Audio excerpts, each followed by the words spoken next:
Hello বন্ধুরা, আমাদের বাড়ির কাছে অনেকগুলো জবা ফুল ধরেছে। তো তাই ভাবছি এই জবা ফুলগুলো একটা কাজে লাগাবো।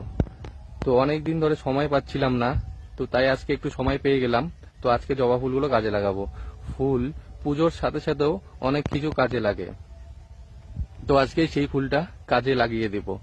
তো এই জবা ফুলগুলো, বাড়ির কাছে জবা ফুলগুলো একটা একটা করে তুলে নিয়ে আসলাম।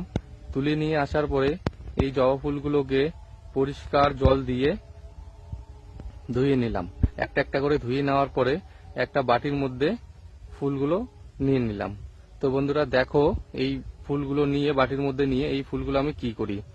তো এই ফুলগুলো ধুয়ে বাটির মধ্যে রাখা হয়ে গেছে। এবার এই ফুলগুলোকে সুন্দর করে আপনারা চাইলে হাত দিয়েও কচলিয়ে নিতে পারবেন, আর না হলে আপনারা যদি পাথর দিয়ে করতে পারেন, পাথর দিয়েও করতে